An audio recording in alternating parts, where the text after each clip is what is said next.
Hello, this is Bridget Wow with Divine Essentials. Okay, we have a reading, and I have my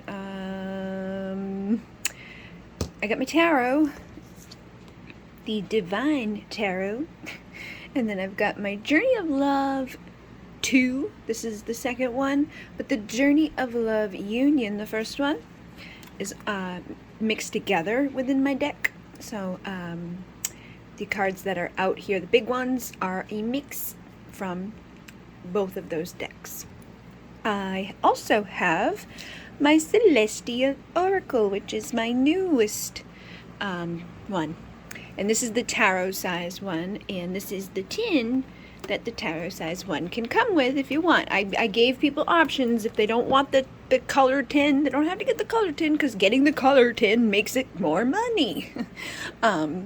Which is just, it's been kind of intense seeing how much that place just keeps going up and up and up and up and up with their prices on everything.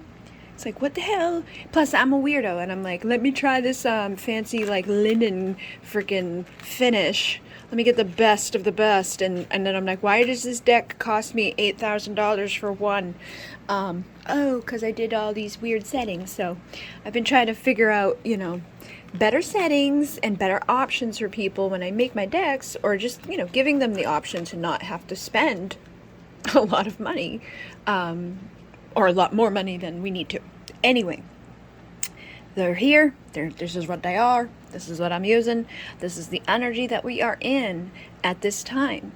So I know we've had the retrogrades happening, and for some reason it's, that time where it's like, oh, planets are going backwards, and it's not really going backwards. It's an illusion, okay? So think about it too.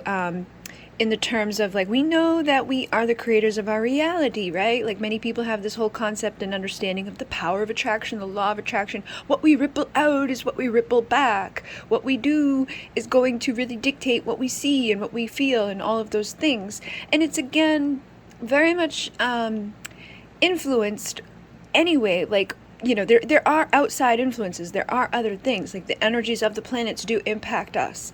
But if you're going around and like, oh my God, it's Mercury retrograde and it's going to be bad, it's going to be really bad, and this is going to happen, that's going to happen, you might start to attract more negative things. However, you may not even have to be the one doing it, but if your collective consciousness is full of a bunch of people who are freaking out about something, together they empower that creation happening even stronger than if they, would just stop. If they just let it go, or if only one person was being a little like, oh my God, about something. That's why with the pandemic, you see that there was a perfect example of like, oh, let's put our positive, powerful, minds to really bad use. That's basically what's been going on, and you see all this separation still existing within everybody. There's all this duality playing out, separation amongst every freaking possible way that you could have it be showing. It's like, I believe in this and I believe in that. Well, who gives a shit? Do what you do, let them do what they do, and live your life. Let it go. They're not hurting you. Just move on away and live your day, But nobody can do that. Everybody's all up in arms about all different types of things, and I understand. I have my own, stuff and ideas and feelings about everything. I'm somebody that's very like, don't tell me what to do. And so if you tell me what to do, I'm just going to be like, no, sorry. I was thinking about it till you told me to do it, Like, I'm one of those people, like, if I was walking over to the dishwasher to empty the dishwasher, and you fucking tell me, do it, and you don't do it in the right way, if you're not like, hey, will you please, blah, blah, blah, blah. I ain't doing it. So, it's all in the approach, too, how we approach people with stuff can really dictate the outcomes, or the reactions, or the likelihood of them doing what we've asked them to do, or wanting to partake with what we're asking them to partake within, so there's always that. There's seems to be like a lack of I don't know, just finesse, It's like, hey, haven't you ever really, like, known that, like, you were gonna have to put the charm on a little bit to get your way with something, or to make things just a tad bit smoother with a particular situation or person? You can do it. You've probably done it. You might have done it without even knowing it. But we all kind of have that natural instinct and those abilities within us to smooth over or to make things less toxic and less, turbulent when we really want to, when we set our mind to it, or we believe in ourselves. And, that's very much like a feminine energy too, where, if you think about like a girl getting pulled over, right? And the guy comes out, oh, hey, officer, oh my God. They go into the girl act. Sometimes it helps and gets them away with stuff. There was one time when I was younger and I was not, my best self. It was really not a good time. I basically, when I was younger, my mom had told me that, she just took me down the road that was not good. She told me some stuff and it was not true. It didn't end up panning out so well. For instance, that, crack was just like weed. It wasn't. And she gave me, things for, like, one night I had a headache and she gave me a very strong, like, Percocet. And then another night it was something else and she gave me like it just became a thing, and I didn't know at the time what was happening. I didn't know, like, that it was going to become a physical, like, dependency or control everything else in my life, but it did, and it got bad.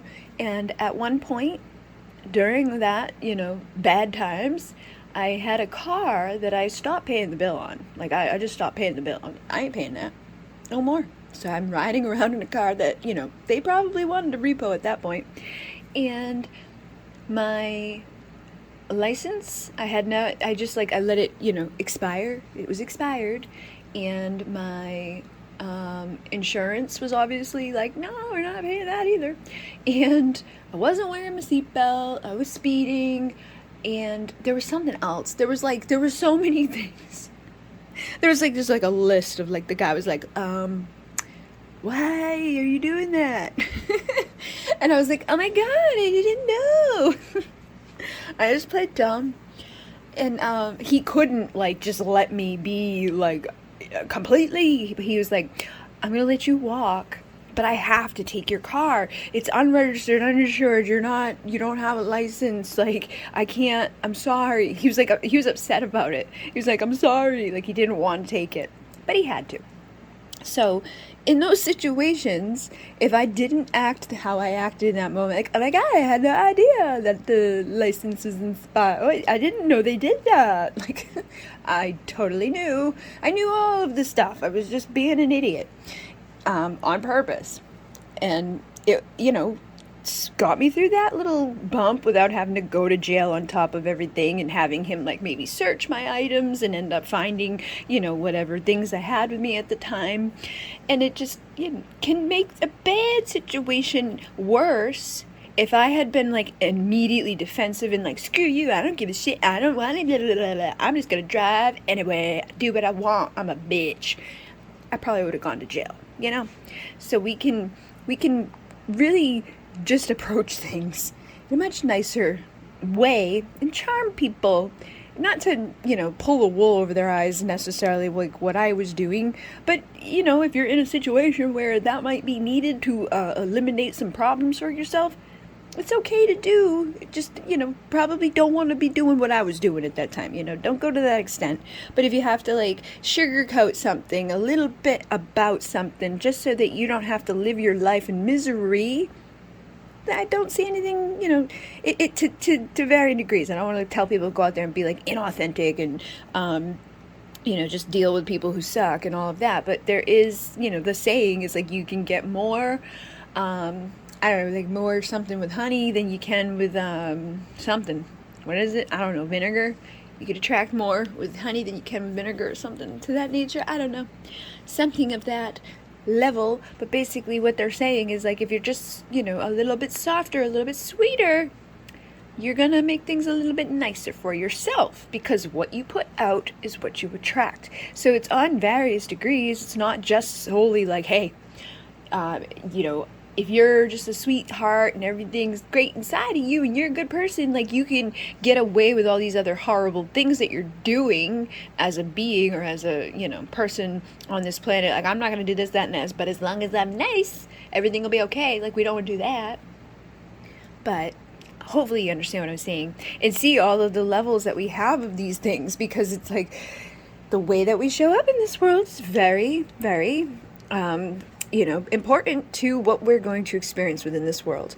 But it's not always like face value on stuff, and it depends on who you're dealing with. You're dealing with a 2-year-old or you're dealing with a grown man, because that alone is going to dictate how you show up and how you're connecting with others.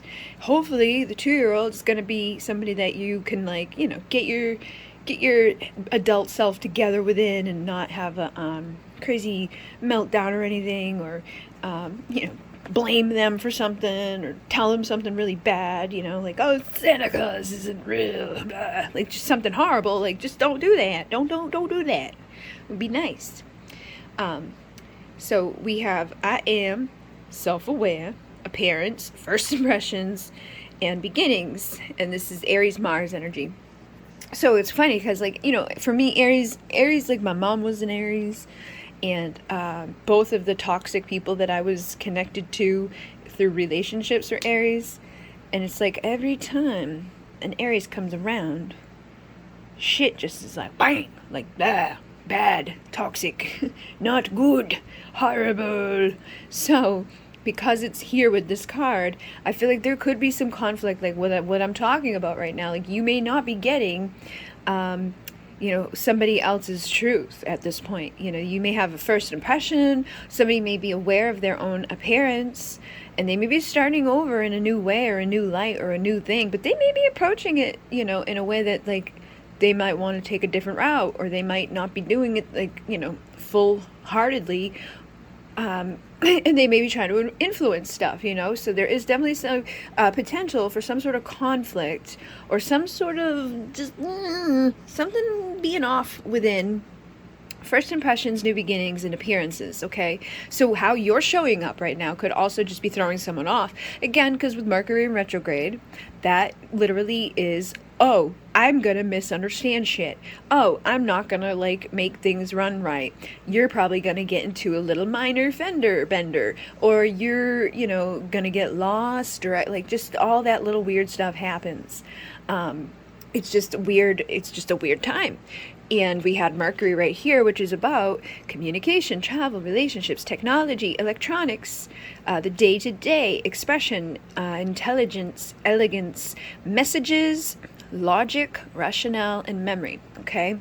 So I'm feeling, again, that there may be something, maybe the person that you are thinking about at this moment, or some people in your life at this moment, or maybe this is how somebody is, connecting to you, but the, like, memories that they have had of you, or the very first impression that you gave to them, may be kind of different at this time.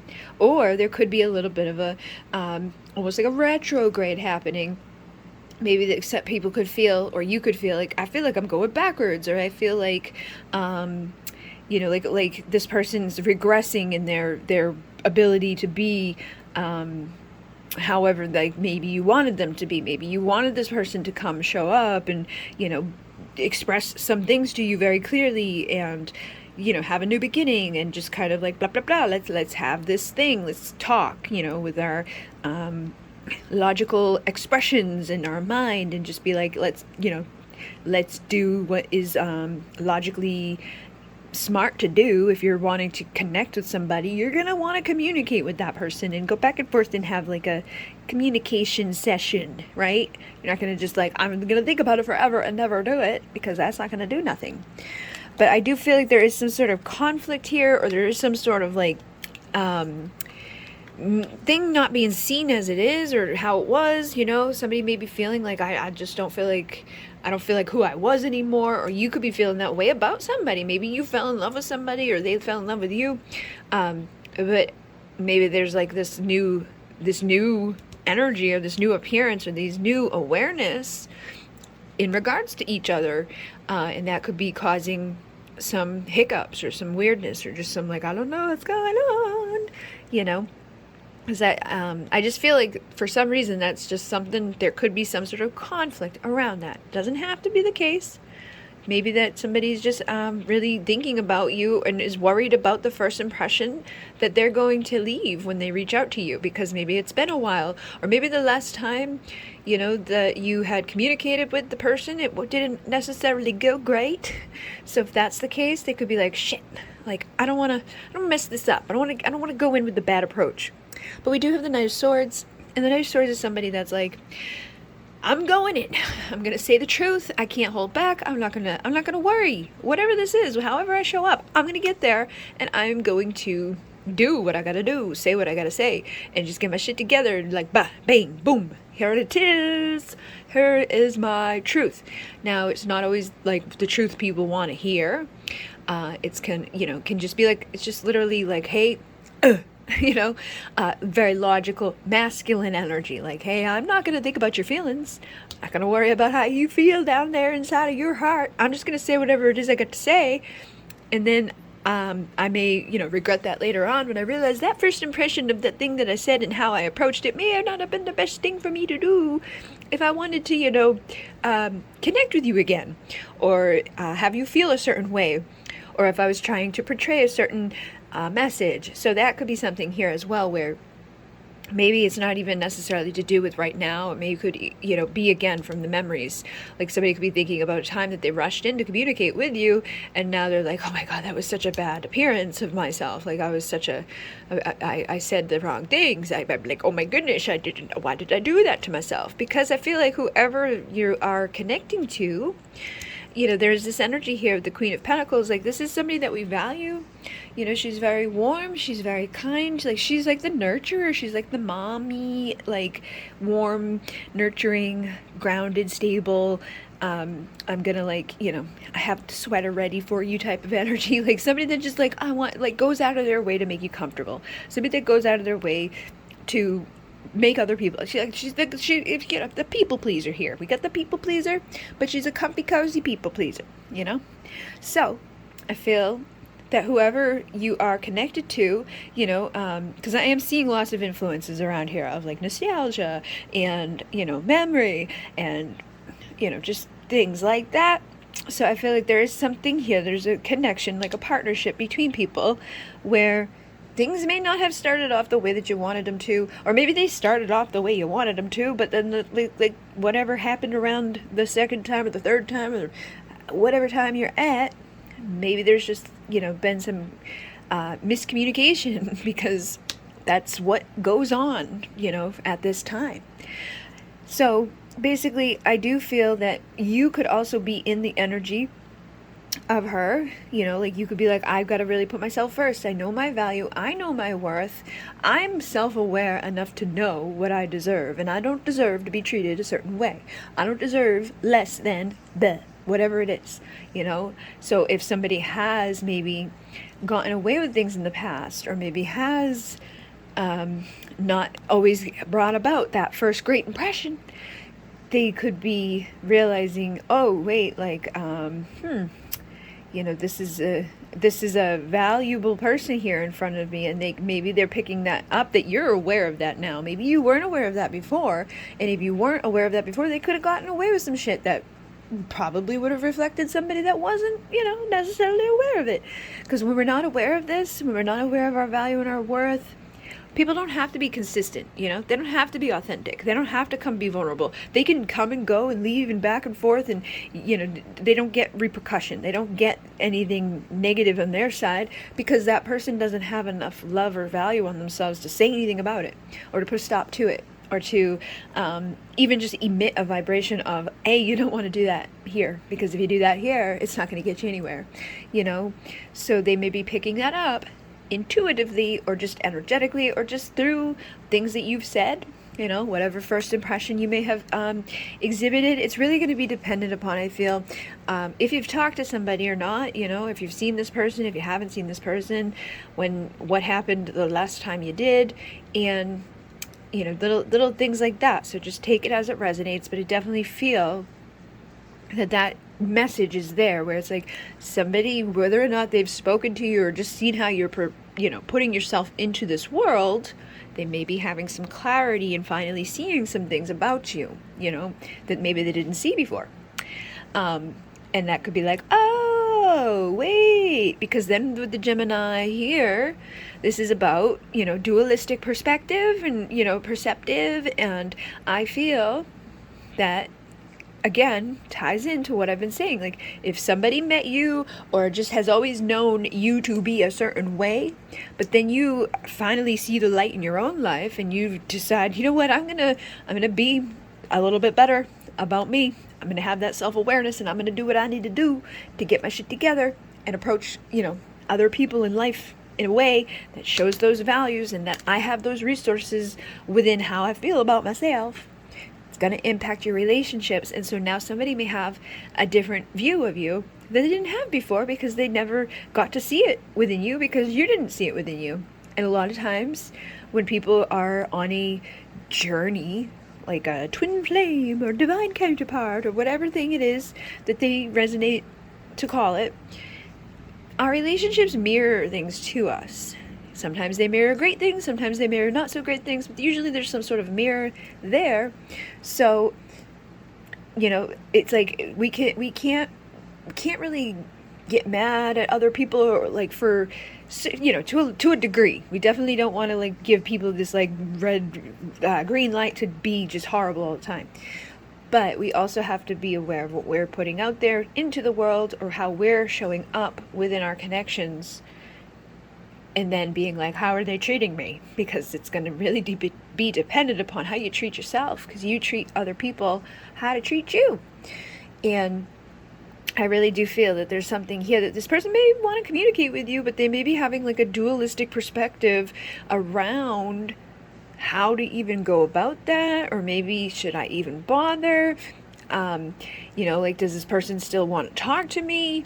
Is this person, do I still want to talk to this person? Maybe you've changed to the level or degree where they don't even know who you are anymore, because that could happen. I was picking that up and I kind of like got like detoured away from it, but something here, I was feeling that about, with that conflicting energy, that for some of you, you could have, and then again, this happens on the journey, right? People come together, and it doesn't matter what journey it is, what you call it, or where you are, or what type of relationship. But when people find their value and worth, and people do the inner work, and they go do this exploring of the internal worlds and the planes and their consciousness and all of that, and they start creating their own dreams, and they realize that they do have those resources, and they realize what they do bring to the table, and they know that they're valuable, and they know what they want out of this world, and they know what somebody may have already done or hasn't done, or what they appear to be doing at different times along the way. And sometimes through the process of healing and doing the work that we're all supposed to be doing, regardless of what's happening, specifically in your situation, whether you're the chaser or the runner, if you guys are over that weirdness, or if, your person is like just kind of in a karmic weird spot, never gonna get out of there, to you, maybe thinking that in your mind, or they might be believing that in their heart.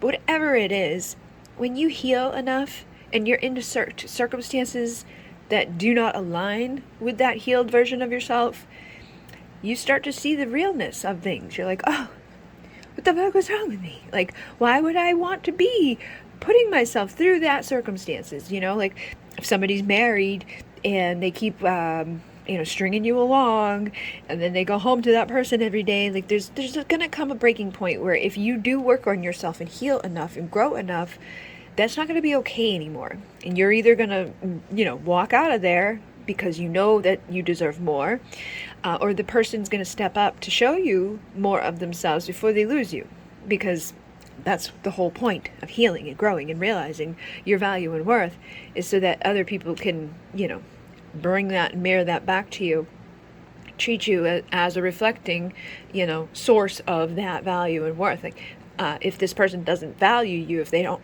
care about you, if they don't really see, any type of risk in losing you, they're not going to care. They're not going to care to change things. They're not going to, make any, they're not even going to make false promises or anything like that.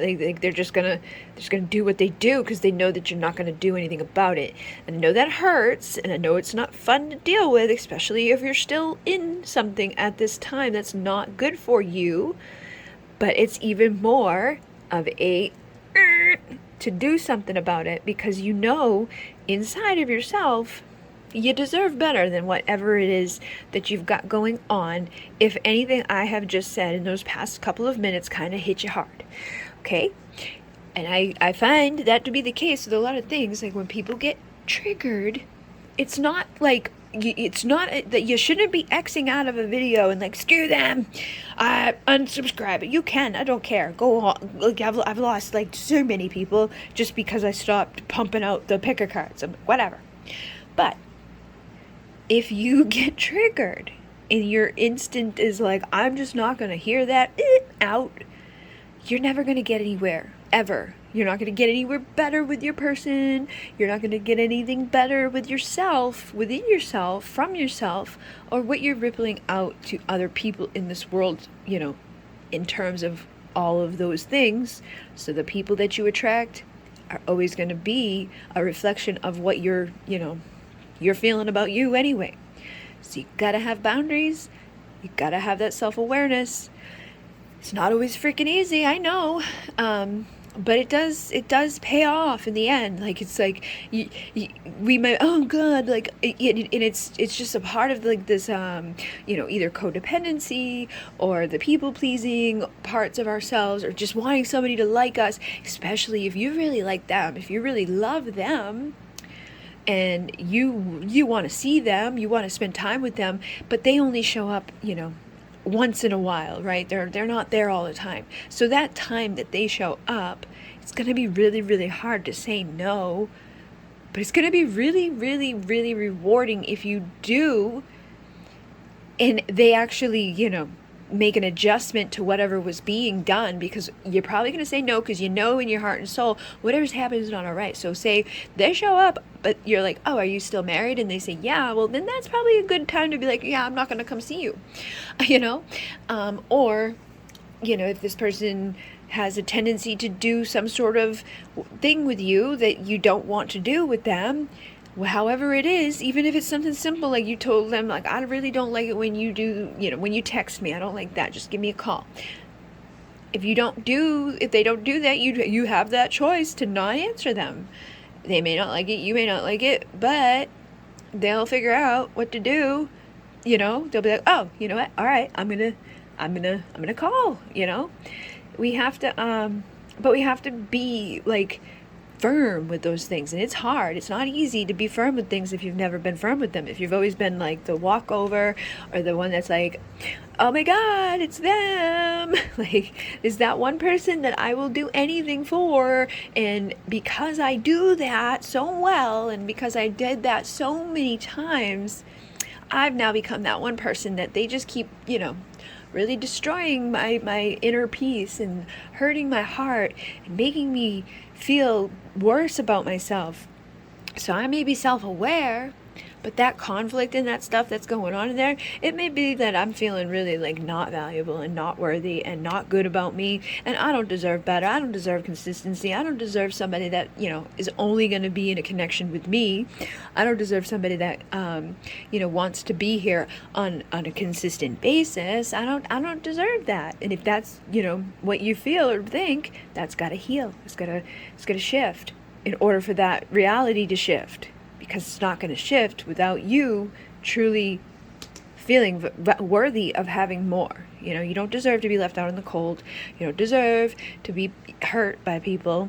You don't deserve, false promises and lies and illusions and bullshit. You don't deserve to be on a reading that resonates with all of that painful stuff connected to it.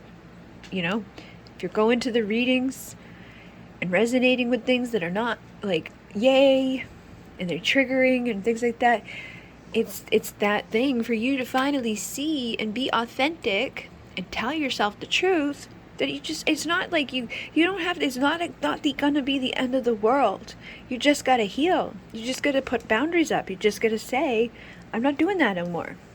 And if somebody truly cares, or if somebody is going to, remain in your life after you do those things, that's gonna either happen or it's not gonna happen. They're either gonna be able to show up or they're not gonna be able to show up.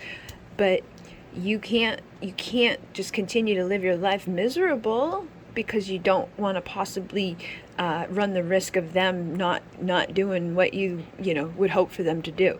And I think some of it is because a lot of people know that who's showing up in their life right now, it's very unlikely of them to like all of a sudden be giving to the degree that they would like to be receiving, because they're not receiving right now. They're not getting that right now.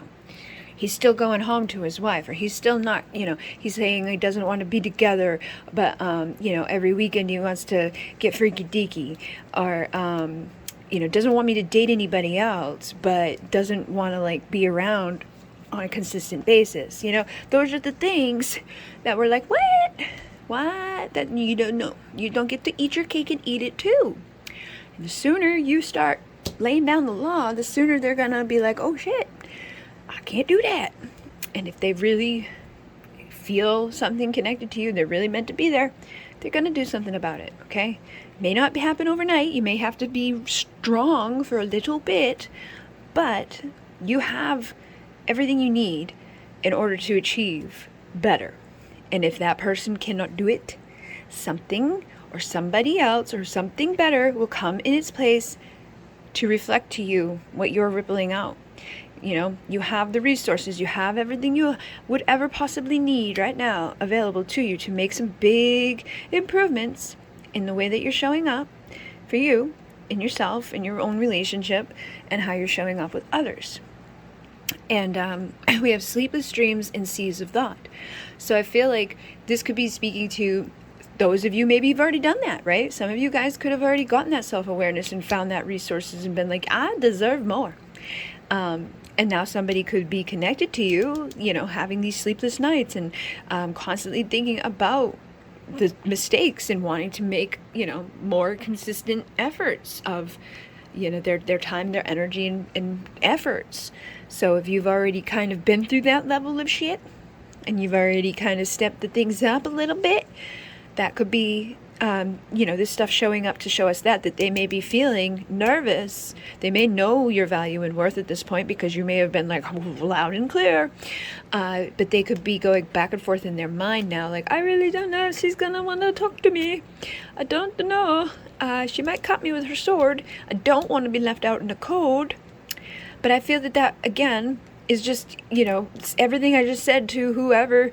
It's like flip it and give that to them, because basically they have the resources they need to make things, conducive for themselves, or for the two of you to be able to communicate and be vulnerable, and for them to come through with these promises that we've got up here. Like, I'm ready to tell you everything. And I promise I promise to make it all up to you. Tell me the truth so I can too. And basically I finally see, and I promise I'll be back soon. You've brightened my path. And I found that interesting, because there was this card here. It's like, you've brightened my path. And it's like, I finally see clarity. It's a lot of light. And it feels like kind of like an awakening energy, like a spiritual awakening. And as I was thinking that, I got this card and this one. So it was kind of like confirmation, because I was like, it's kind of like awakening, like boom, like I finally see, I have that clarity, like the tower, like when the tower card comes, it's not always that there's like a big upheaval in the physical material world, or we lost a job or whatever. Sometimes it's just a big, like, oh my God, self-aware, like I've had a epiphany moment. My brain had some new idea. Woo-hoo, I see the light. But they're saying, thank you for being my light in the dark. So for some of you, again, when I say, like, again, a lot of people are, if you're dealing with something on this place in this little world, you're over here on Bridget's channel, it's likely that, you resonate with somewhat of the twin flame lingos and things, and the stories that kind of go along with that, or the stuff that could be kind of connected to it, right? Now, if what I was saying to anybody, whoever you are within the circumstances, right? I definitely feel like at some point there may have been a less value placed on self, and you may be still in that space now where you need to really work on it and get it going and bringing it up a notch. But even if, you've already done that, you're here now, you're sitting here and you've got your sword up, and somebody may be looking at you like, I would like to talk to you, but I don't know if you're going to let me in. It's because they are, needing to catch up, within the whole level of, hey, I value me too. Because I, again, think you mirror people within these situations. So, like, if when you and this person first came together, there was issues within some circumstances, whatever it was, there's probably not going to be like an exact replica on the other side of the mirror. They don't, like, twin flame doesn't have to mean that you're looking at a duplicate of yourself. But it's like looking in the mirror and seeing everything that is like, I gotta fix that, And it's not that you see that within them, because when you look at them, you see like perfection. And that's what triggers your freaking weirdness inside of you, because you're like, oh my God, it's the perfect person. They're amazing. And it intimidates me, and it makes me feel inferior, and it makes me feel like I'm just not adequate, and I can't do anything good enough. So I am gonna, just sabotage the shit out of it. I'm either gonna act stupid and make a big mess of my, situation that I've got here, or I'm gonna just, let you think of me as the absolutely worst possible thing you could ever think of me, because that's how I think of me. Or how could you ever possibly think better of me, because you're just perfect, And I think it does shift over time. I think you can finally, if you can overcome that, because if you've got any level of that in you, if you got that weirdness in you at all, where you're like, oh my God, I can't function because it's a person, you gotta be like, wait a minute, they called me, right? They still talking to me too, they must like me, they're not out of my league, because if they were, they wouldn't be here. You gotta start telling yourself some logical, little, oh wait, you know what, let me bring it back into reality, because the reality is you're there, right? Reality is you may have even had this thing going back and forth 1,000 times. Reality may be that there's a lot of weird stuff that has played out, or that they've given you a lot of confirmation on the fact that they like you.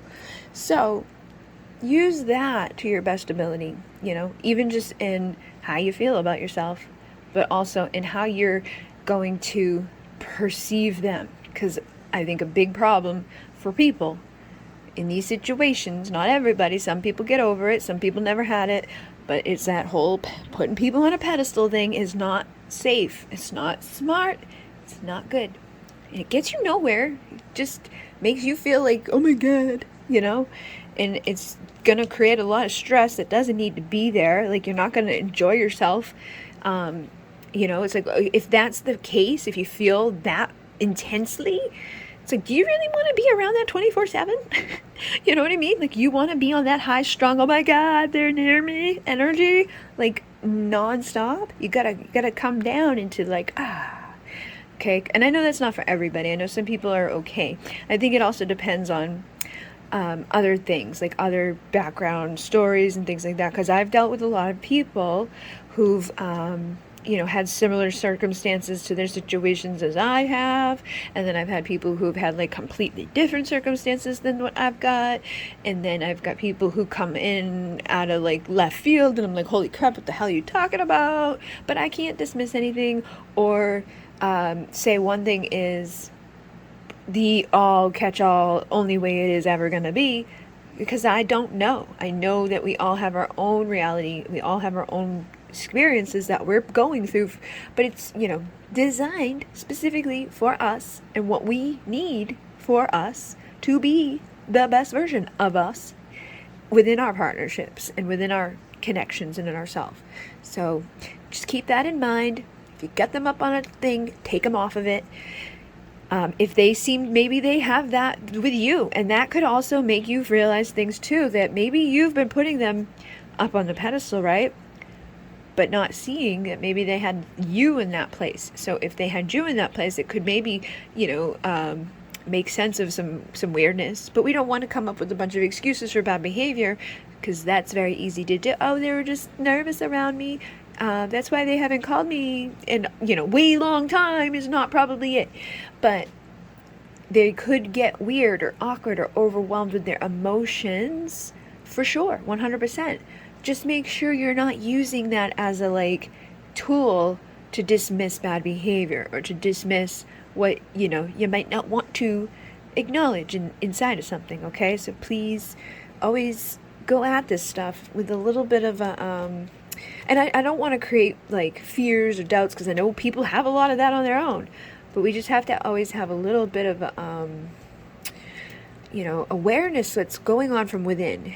Most people have that thing built within. They can feel it on a deep level. They know on a deep level what is going on between them and another person, or how somebody else may be feeling. And your intuition is usually the first thing that comes to you, but then your ego mind is like, nah, you're wrong. They don't like you. Oh no, it's because of this, or oh, it's because of that. And I've got it really bad because of all the narcissistic abuse that I've gone through. When you have people who constantly flat out lie to you or make you question your reality, maybe it wasn't what I saw, maybe that's not what happened, when you really know it is. I've had stuff where it's I can see it, that's a picture of it, but I'm doubting it because they're such a good person at lying about it, and when you live through that enough, it can put you into a place where it's you're constantly expecting people to do those things. And just even being in that place of constantly expecting people to do those things can start to create issues, that can cause conflict and some bullshit that people don't want to deal with. People don't want to deal with weird, accusations or, jealousy and resentments and stuff like that. So if that's something you've been through or something you struggle with, you may be blocking stuff just out of your own insecurities or inabilities to trust people, because if you don't have trust, you don't have anything. And that's one of the things that I always knew, in my toxic relationships, that if it was just about walking out the door and you were free, that would be the thing that would happen. But that wasn't the case. But I always knew within them, as soon as the trust had been broken, as soon as I found myself in these weird, crazy, what the fuck are we doing moments, I was I'm not going to be with this person. I just knew it because it was over inside of me. There's something in me that just shuts off. It's once that shuts off, it's off. And you may not know about it yet, but you will, I can't help it. It just goes right off. And it's usually connected to trust and, things to that nature. But unfortunately, not everybody needs to pay for what one body did, or several bodies did. And again, if we've been through those circumstances, those situations with those somebodies multiple times, we start to ripple out a reality or an energy, a frequency. We're almost it's almost like we got this freaking magnet. It's hey guys that are out there that are gonna be bad, where are you? And that's why we work on ourselves. That's why we heal ourselves. That's why we keep doing this, because without healing from wherever we've come from, maybe it was our dad, maybe it was our mom, maybe it was just some person that we met randomly one time, and why they showed up, we don't know. It's not always going to be that we attracted them to us. It's not always, don't blame yourself. Because there's sometimes people come into our lives because we needed that lesson, or we just happened. It's not your fault.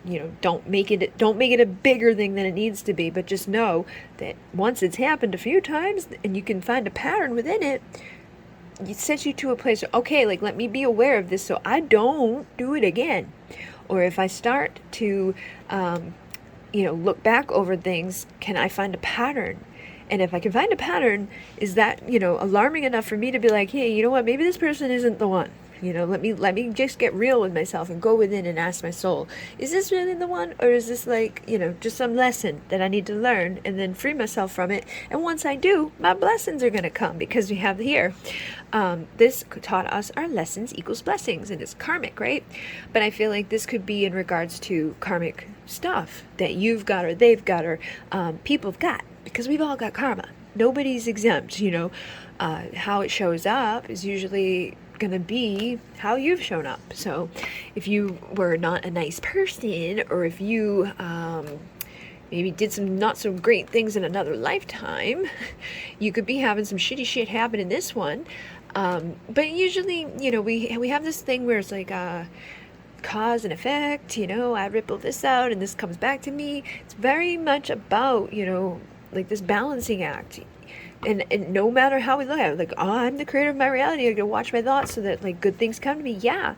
And also be a good person, because when we're a good person, good people show up in our lives. Maybe not every single person that shows up, because maybe we also for some reason attract the other ones as well.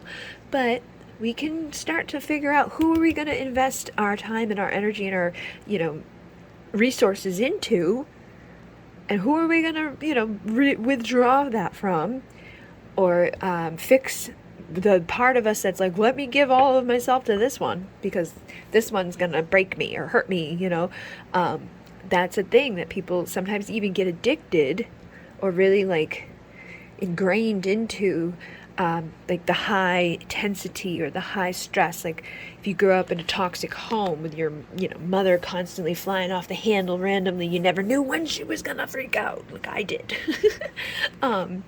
She was crazy.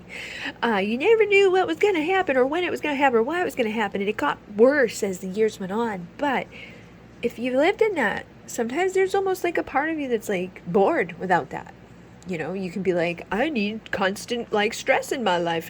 Not that I really want it, not that I'm, going out there chasing after it and thinking about it in that way, but you might be doing it subconsciously if that's all you've ever known, if that's all you've ever been within.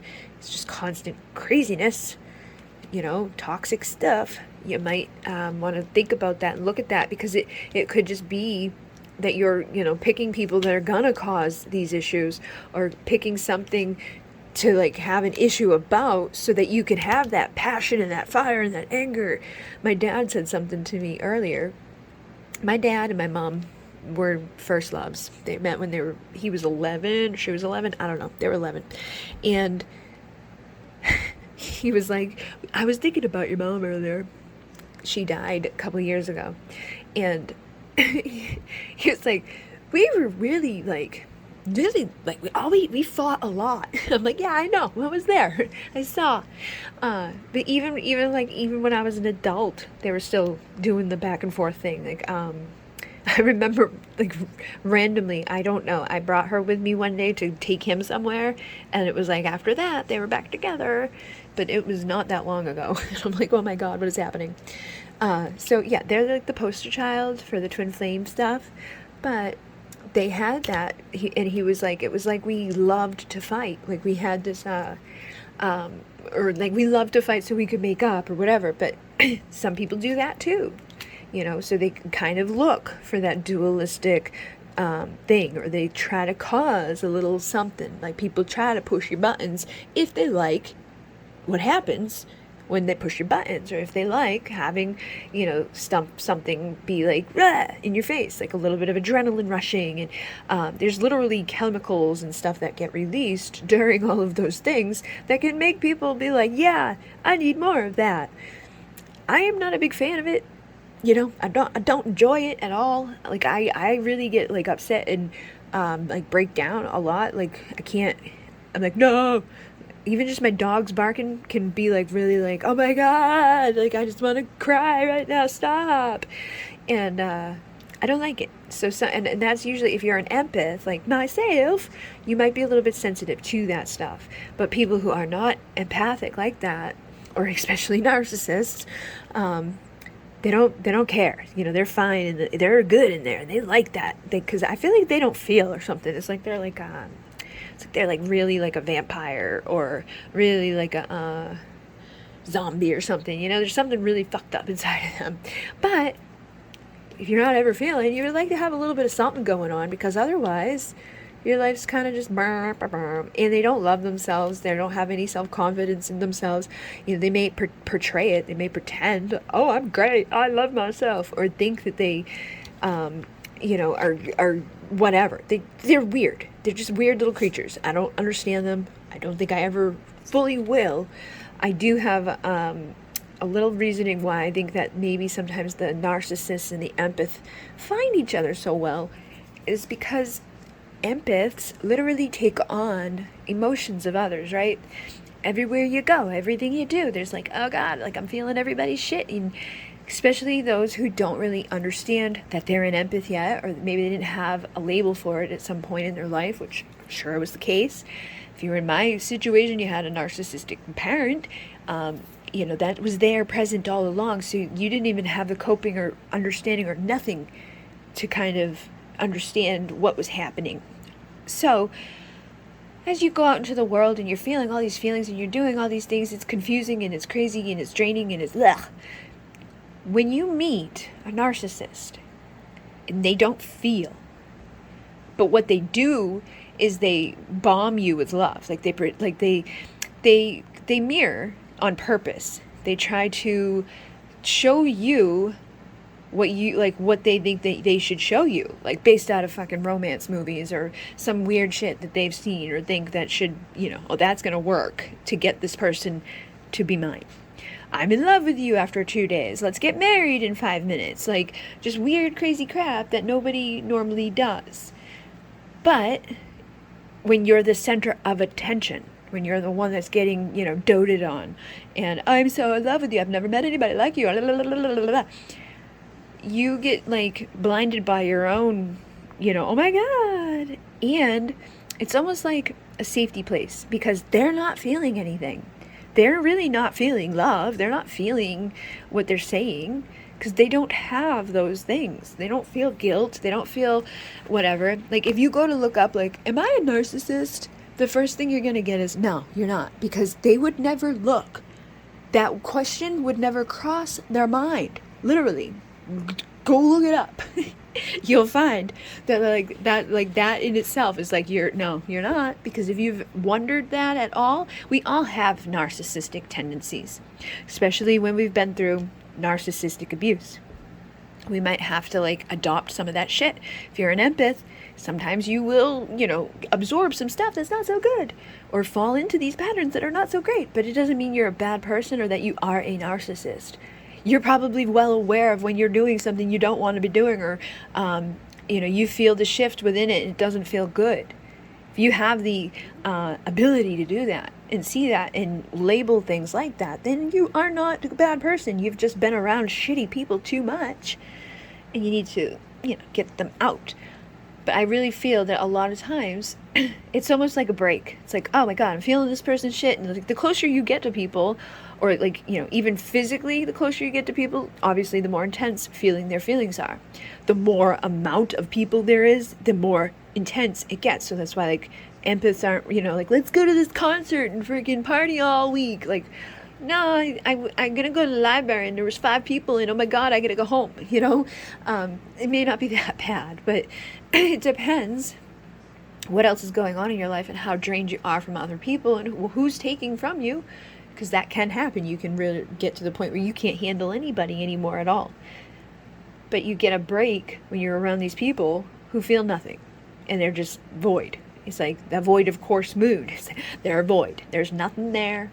They don't feel. And it's kind of like a break for the empath to just have a moment, or even just be fooled, because now they're finally just feeling their own feelings, which they've never really been able to do, and it's like they've got their guard down. They think this person's in love with them, and it's just a recipe for disaster. But that was my little thing that came to my mind a while ago, because it is a phenomena where it's like, wow, if you're an empath, watch out, because those narcissists are feeding on you for For some fucking reason, they like you.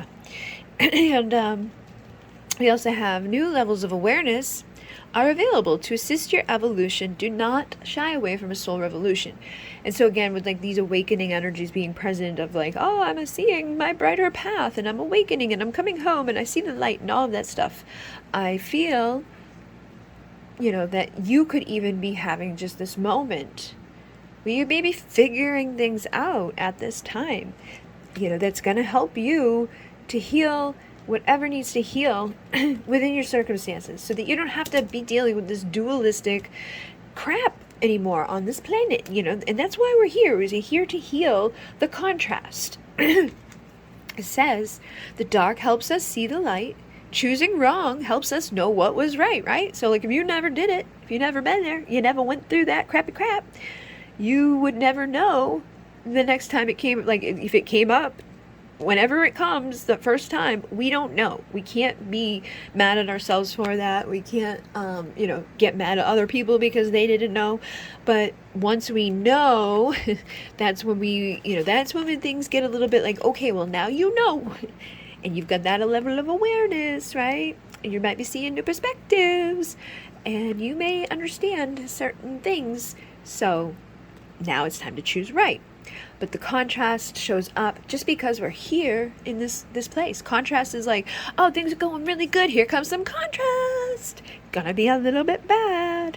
But then when things are going really bad, here comes some contrast. And things are not so bad. Things are a little good. We gotta have that because we're here in this place of up and down, back and forth, right and wrong, good and bad. And it's just what is, we can't, it sucks, I'm so upset, because it doesn't do anything except for create more, And I know it's easy. We can get sucked into that very easily and go down, especially when we're dealing with these people and these experiences that are not easily to deal with or get through or process from. So, be gentle with yourself. It's okay to have a bad day and want to hate everybody. Go ahead. But just know that if you are a star seed, which a lot of the people who I've connected with seem to be, sometimes we have abilities to amplify and magnify and multiply horrible really quickly, really quickly, like really fucking quickly. I was like, oh no, because I've been doing that. And not romantic or whatever. I've been doing it in different ways, and I'm like, no, stop doing that. like my stuff, I'm trying to do this and it's difficult. So let me focus on the fact that it's difficult and make things 10 times more difficult. It took me a really, really, really long time to make just a freaking simple decision because I was making it so complicated. And I did like a discovery call thing or something with some guy, and we talked and all of that. And I was actually gonna follow through with the rest of the thing, but my bank was like, ha, which it does for everything. It was like $8,000 to sign up, and then it was gonna be whatever, and it was guaranteed though. Like if I didn't get that 8,000 back in 3 months, that they would give it back to me plus 1,000 to go use with a different service. So I was like, all right, whatever. You can't really go wrong with that type of thing. But the thing wouldn't go through, so I was like, whatever. That's a sign not to do it, so I didn't do it. That's just how I am. I'm like, I randomly pulled here, and then I'm randomly gone. But I was definitely making a big deal out of something, because after that talk was over, I was like, I'm just going to choose this one and do this, and I'm done. And I've already gotten through so much of it now that I've just done that one little thing. But sometimes we just need like a redirect, like a reading like this, or, a call with somebody that's going to be like, what the fuck are you doing? Why are you being stupid? Don't be stupid. Don't do that. You have the power to really create and manifest, good or bad, but it's going to be dependent upon what you are creating through what you are feeling and vibrating and believing and emitting and receiving, because everything is energy and everything is vibration and frequencies and light and, emotional, mental, all of it is, constantly blah, blah, blah, blah, blah, blah, and you've got to be conscious and aware of yourself and what you are rippling through to other places and other things and other people. And even just in your businesses and in your romantic stuff and in your physical stuff, like my health stuff, I can have a really good day or I can have like a really bad month. It depends. It's not just my mind, because I've definitely been like, I'm gonna be fine, I'm gonna be fine, I'm gonna be fine, and I wasn't fine. But you can definitely feed into things and make things worse through your mindset or through, succumbing to something, to these beliefs of I'm screwed because of this. Because of this is gonna be. If I believe this, then I believe that. And when I do that to myself, I basically just, buried myself away somewhere now. I don't belong out here in the world with the other people because I've just written my world and my reality forever. I'm condemned to horror. We don't want to do that. And then, again, I feel like whoever you are connected to, they could be going through their own stuff because they're like, I know this connection's divine. And you brought me out of my darkness with the illuminate energy does make me feel that, like, something could be going on. Because this energy here, too, is like, I explore religion and philosophy and beliefs, which kind of ties into this stuff, right? It's like you got to be mindful of your beliefs and what you believe and where you're, giving your time and devotion to. Don't let your pride or your ego keep you held back from evolution. And I know it's hard for men, particularly, I think, because not maybe so much now on this planet, because this planet seems to become like it's almost like people being awake is like everybody's like, yeah, I know, welcome to the fucking club. I don't know what happened. It's like 2011 when I woke up. It was like, not anybody else was out there doing nothing. Like, I felt like all alone. But now there's a whole bunch of you out there. There's teams of you and freaking networks and millions of people everywhere. They're like, yeah, there's a community of this thingy and that thingy. And they keep coming up with like new names and stuff. Like, oh, have you met this type of soul or that type of thing? Blah, blah, blah, blah. I'm like, I have no idea what you are talking about, but I'm glad to know that there is just multitudes and multitudes and levels and degrees of these people out there. So if you are feeling, any type of way, or maybe you've been kind of having a struggling time with something, you might want to go and find your tribe, or find your team or network, rebel against whatever isn't floating your boat at this time. If it's like, I don't really like this about my circumstances within this relationship, well, then rebel and get out of there.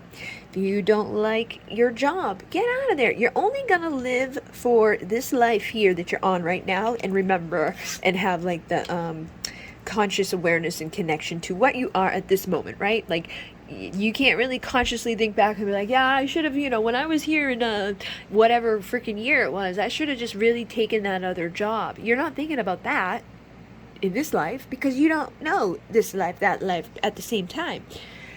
So don't waste your fucking time in this life with anything. If there's something you don't like, or something you want to try, or something you want to do that's not against free will and not against what other people would like to do for themselves, go do it. If you wanted to always become something, try it. If you've always wanted to tell somebody something that you've never told to them before, tell them. It's like you only have one fucking opportunity to do it, really. Because most people will put it off and put it off and put it off, put it off, put it off, put it off until it's no longer available. And that's self-sacrifice, and that's, sabotage. Like, I don't believe that I could have it, or I don't think I'm good enough to have it, or what if I'm not good with it, or what if I fail? Who gives a shit? If you fail, don't tell anybody you even did it. Just do it. See what happens.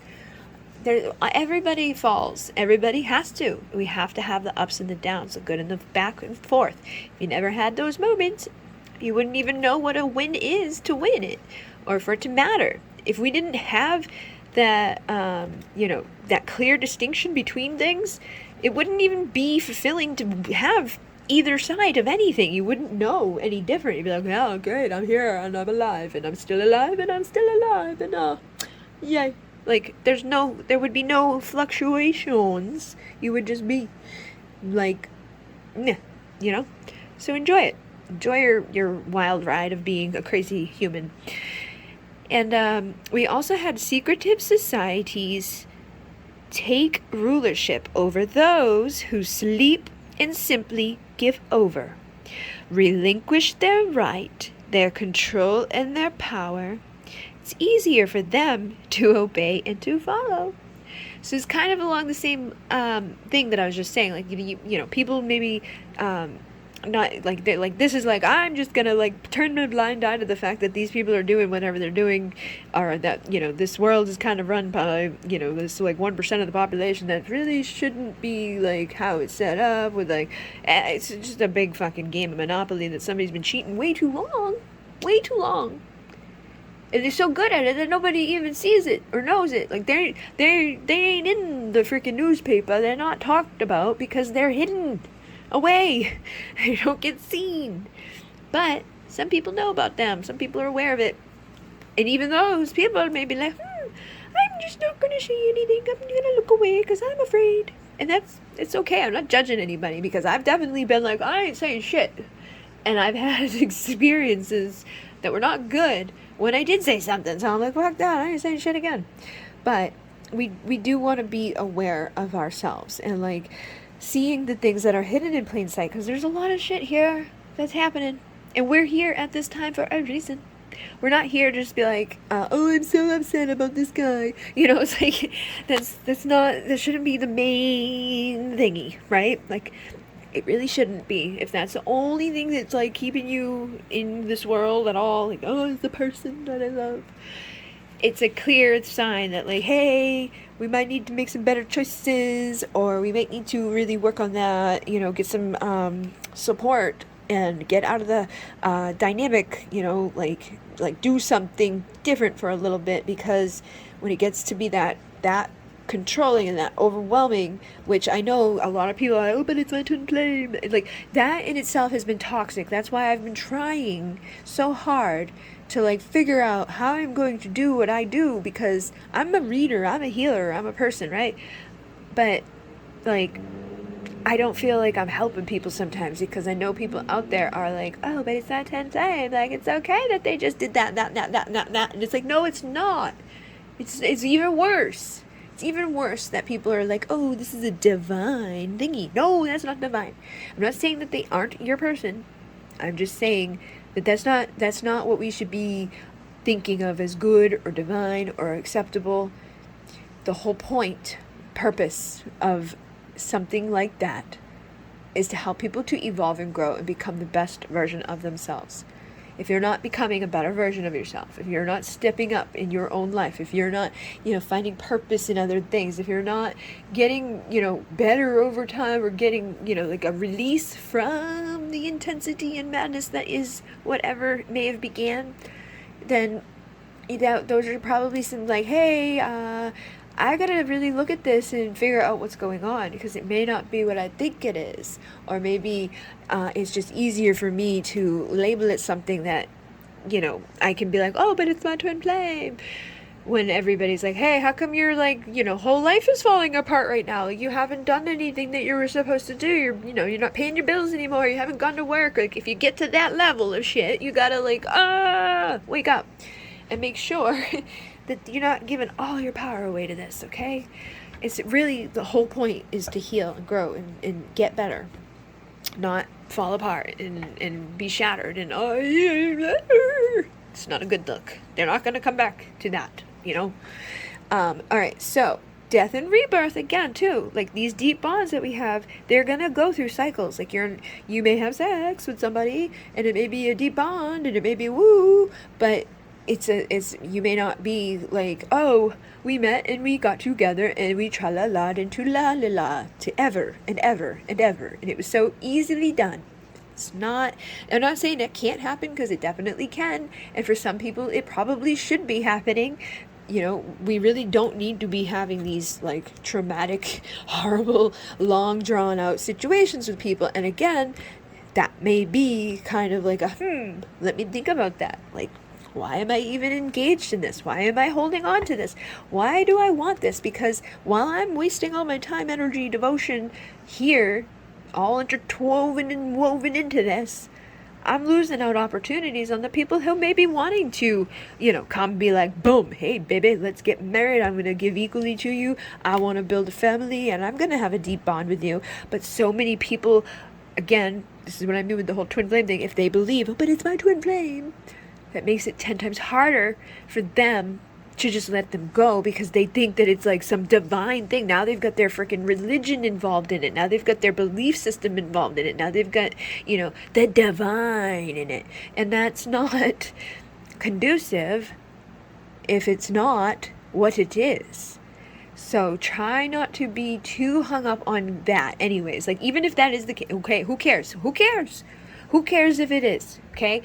What we want to care about, it's not the label, because that's all it is at the end of the day. It's a fucking label. It doesn't make you special. It doesn't make you better than anybody else. It doesn't make it exempt for the fact that, like, oh, all the fucking shitty shit that people do. Nope, that's not it. You don't get a free ride because of that.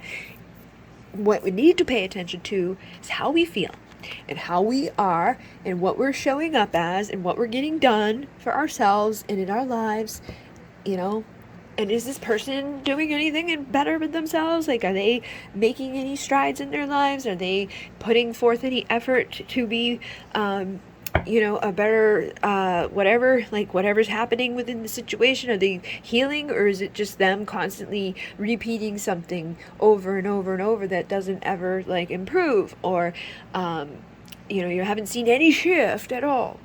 And I don't mean like it has to be overnight or anything like that, because sometimes it's going to take a while.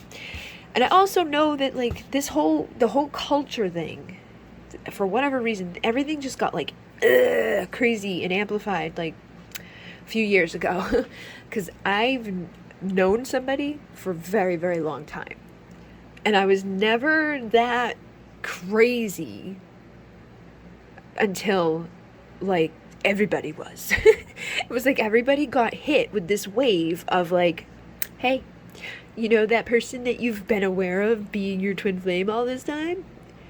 Go crazy. And I was like, okay, I'm gonna do that.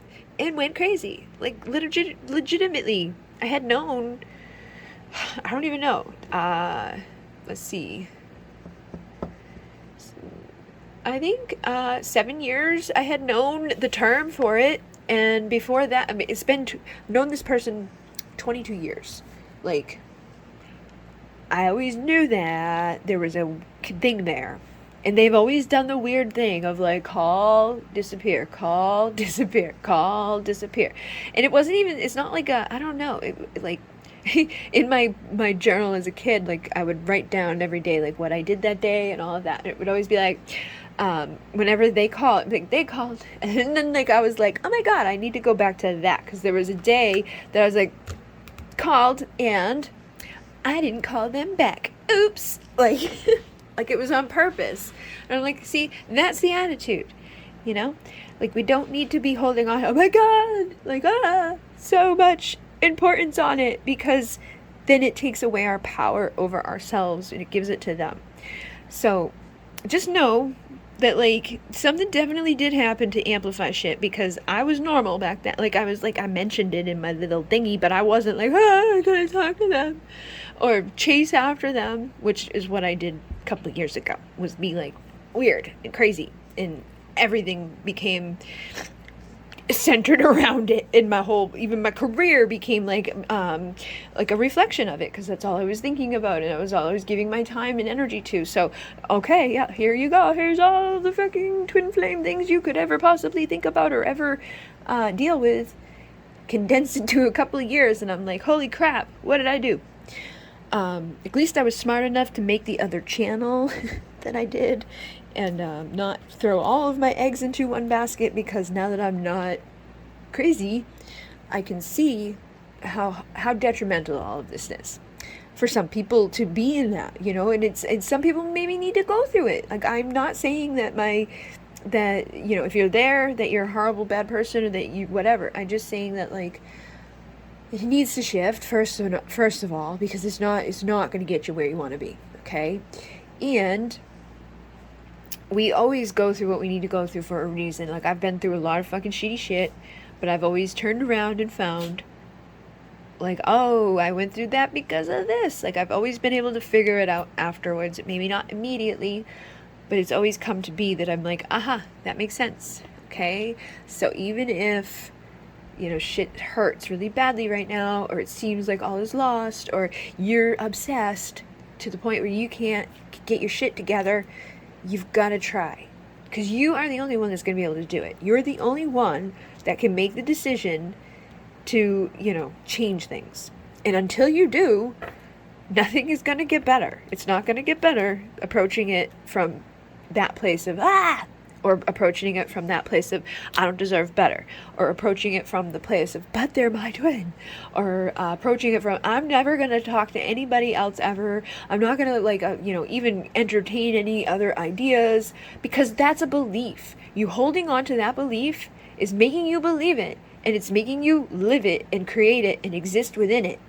But if you could allow yourself to believe that, hey, you know what, maybe they are my twin flame, but maybe this lifetime they don't do what they're supposed to do, or I don't do what I needed to do, but does that mean that because of that I don't ever get to be with anybody and I'm just going to live the rest of my life alone and waiting for something random to happen here? Or maybe I could start working on my belief systems and giving myself permission to break the bond a little bit, or to give myself permission to receive what I would like to receive, because it's likely that you very much love the person, that you want to give them all of the love that you have. And if they're not allowing it, or it's been very difficult and it's not happened yet, and all you really tried to do is that, then it may be that they don't love themselves enough to allow you to love them to that degree. And you can't dictate if that's ever going to be something that they can allow you to do. Maybe they got really hurt. Maybe they got really bad. Maybe this is the biggest, hardest, toughest, most horrible lesson you're ever going to go through because it hurts. But it doesn't have to be forever. It doesn't have to be the only, this is it thing for the rest of your life. And in the cases that maybe they do care about you, or that they are planning to be with you again, or it is destined that you will be, you don't have to worry. It will happen. You can't screw it up. There's nothing you can do to screw up that type of love. If somebody truly loves you to that degree, they're going to want to be with you. You're their person. The divine brought you together to be, united at some point in this world. You can't mess it up. So don't worry about it. The more you worry about it, the more you mess it up. That's worrying about messing it up is what's going to mess up shit and make things complicated and get harder and difficult and, longer, further away, crappy crap, because that's what you're focused on and thinking about and projecting and creating. But if you could just be in your existence of who you are and just own who you are and feel good about who you are and where you are and all of that, and let go of whatever's happened all the way up to now, and stop placing so much emphasis and giving so much power to something that you have no control over, and realize I don't even don't want control over it. You shouldn't want to control it. You shouldn't want if you love them as much as you think you do, you wouldn't want them to be with you, because you would want them to be where they're going to be happy. That right in itself, if people could really embody that enough, I think so many people would be like, boom, oh my God, they're in union. How did that happen? Because it's a really true love. If you can truly love somebody enough to honor the fact that they aren't capable right now, or they're not gonna be, or they can't, they don't want to do that at this time, and that's okay. It hurts, yeah, but you can't love them into loving you, back to that degree. I'm not saying they don't love you, maybe they do, but maybe they don't love themselves enough to allow you to love them so intensely or so passionately, so they run away and they're like, no, I can't, Or maybe they feel that you're better than whoever they're with at this point, so they're going to stay with the one that they feel less qualified or whatever. They feel more qualified to handle the hot mess person that they see in their life. But maybe you're above that, and they think that if they were with you, they're gonna have to bust their fucking ass every day to like impress you, and they don't feel like, you know, they'll be able to do that. Like eventually you're gonna leave me because you're gonna find out that this, like, I'm not what you think I am, you know. And again, if those things are existing within them, it's likely that you have some shit inside of you existing that you need to heal too. So whatever insecurities, whatever weird shit you got, whatever, like, if you can't just be an embodiment of peace and love and happiness, joy, and not every moment, every day, all the time. I know life sucks sometimes, but like, we don't need to be living miserably. So try to give yourself permission to not live miserably. Give yourself permission to just be in who you are at this time, and whatever that's going to be turning into, allow it. Don't be like, it has to be them, because that's not going to get it. That's going to push it away. It's creating a resistance with it just by being so freaked out about it. And I do think that, you know, they may also surprise you and be thinking about you just as much as you're thinking about them. But again, they may need to work on the thingies, the insecurities, the craziness, yeah, I'm so fucking afraid to tell you. Look, I am afraid to tell you. I have fear and anxiety, but I feel like it's not at a lacking of wanting to, because they're like, you know, it's always been you, and I want you here and now. I want you back in my life. Please don't change a thing. It's always been you. And there's that fucking pedestal I've been talking about. I admire everything about you, and I've got you on a pedestal. And when I put somebody above me, it puts them out of reach. I can't get them now. They're too far away. I'm down here, and I can't have that. So you may need to, like, put that out on the table or something. You may need to be the one that has to be like, hey, let's address this fucking stupid issue that we've got here.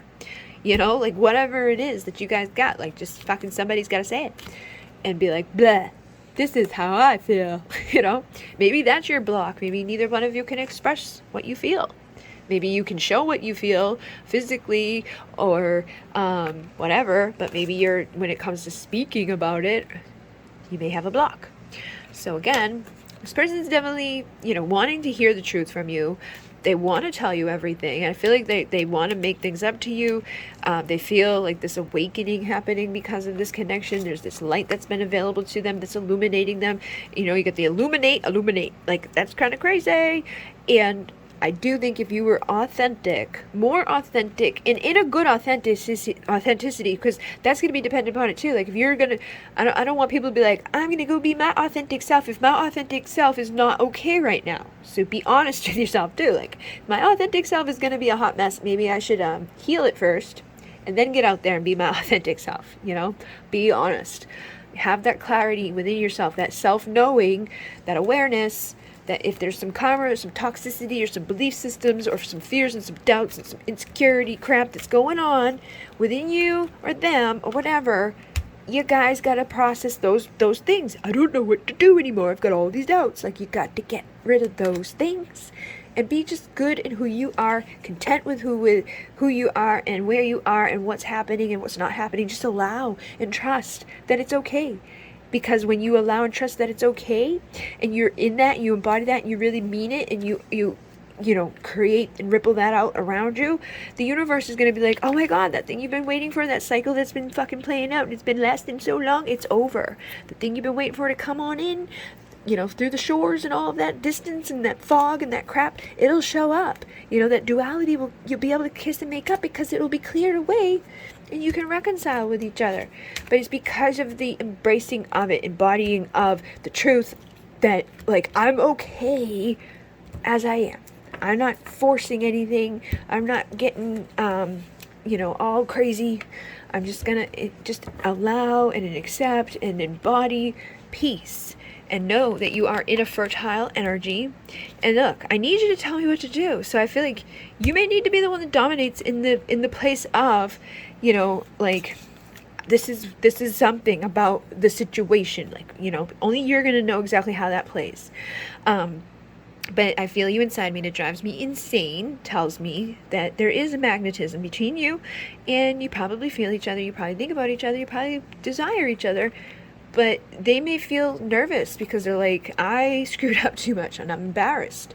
So if they hurt you, or maybe they didn't realize things before that they might realize now with all that awakening energy and all that, and that could be holding them back.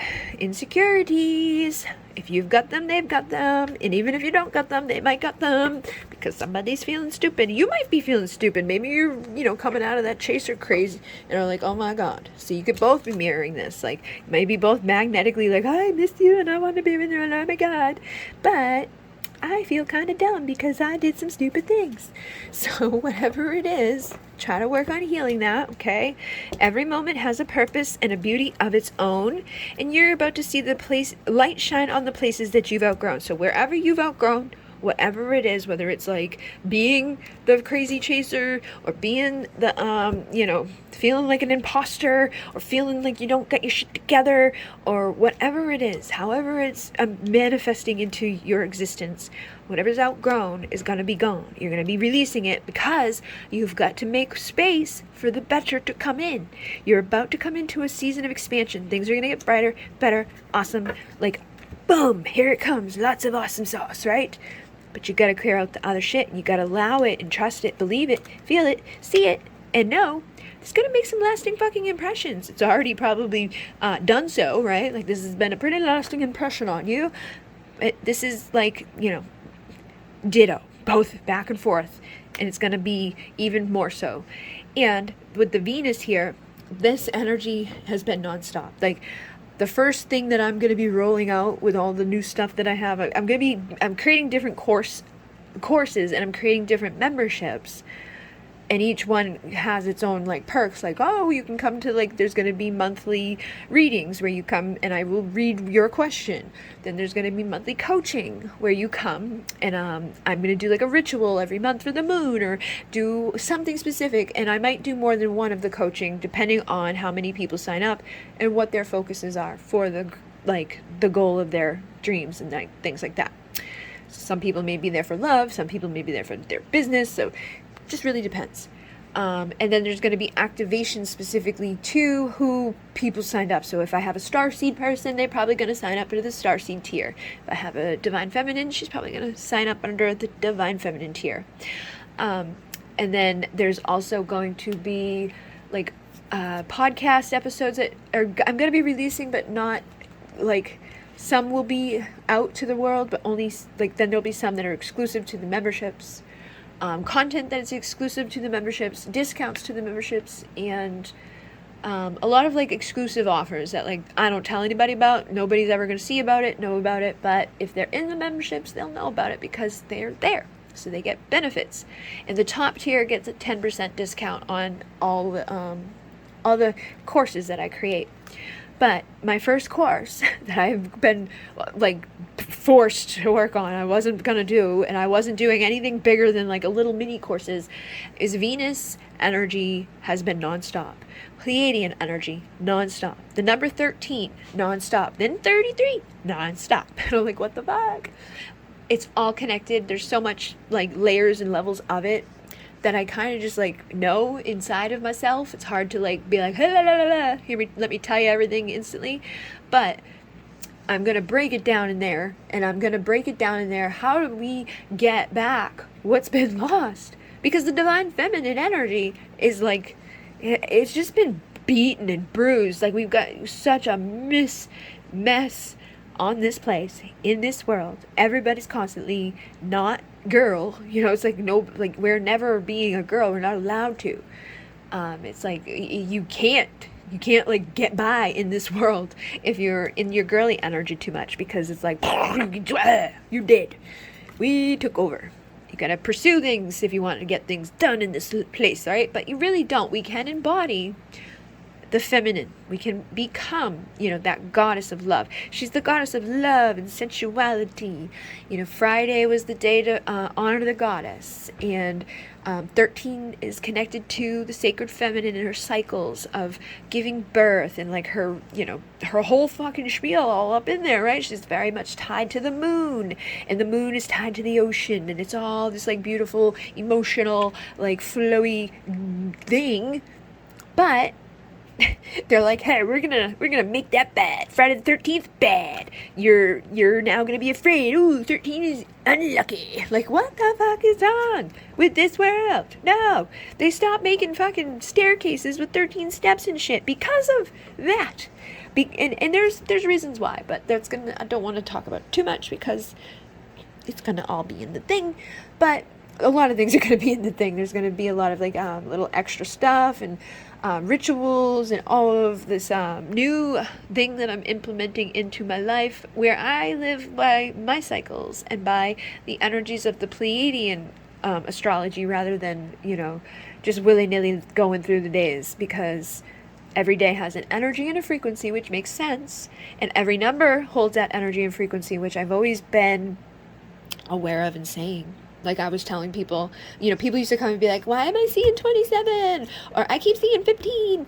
And I could literally get at an event and have people being like, Bridget, this week it was 115. And I would tell them what the message was, just because I have the clear knowing. But I could have somebody sitting here and somebody sitting here and give me the same number, but it doesn't necessarily mean the same thing, because their energy and imprint and frequencies and things like that shift. They're not always going to be the exact same because of the other, things that are adding into it. Like, oh, well, you are now there and you're not her. And she needs to awaken and focus on changing. But this one, she needs to be more so aware of, something else happening. And that change that she's been going through is ready to get into a new, place. It's not going to continue to stay where it was. But they're two totally different people with the same number, right? But just two totally different energies and frequencies and experiences. But we feel the energies and frequencies around it. So every day we have an energy and frequency available to us. And there's this whole thing. I have this whole system that I bought this book that's channeled. And I was divinely guided to it. I don't even know how I got it. It's just crazy how it became a thing. And I was already seeing the Venus thing. I was seeing the Venus thing non-freaking stop all the time. And I was like, okay. And I remember that night that I read the there was a little review on her book before I put it in my cart. And in the review, there was a person that wrote a book about Venus, reviewing this book. And I was like, what the hell? And then when I got the book, it's there's so much in there. And it's not what they say on the title of the book. You wouldn't think that it's going to be all what it is, but it is. And it's just been really crazy, man. I feel crazy sometimes. But every day has an energy, right? So if you were born, and they give you the thing here, right? So I know when I'm born. I was born 1984. Where am I? And then, and I'm excited because I feel when I have my things all set up, which I've been working on now, getting conducive for that, basically it'll create a place for me to hang out and do things like this with people. So, because I do this weird stuff by myself usually. I'm always hey, I'm a weirdo. All right, so on, that's March. I'm what am I doing? May 18th. Number 13. Oh, that's 85. What the hell? May 18th is my birthday. Where the hell is it? Oh, it's a whole year away. I'm so stupid sometimes. Wait. There's 84. Okay, it's right here. What? I was really off with... Alright, May 18th, 1984. It's number 12. Intuiting. Haha. Intuitive, right? We're just a little intuitive, don't you guys think? You probably wouldn't be here if you didn't think I was intuitive. So... that's what the energy was on the day that I was born. It was an intuiting day.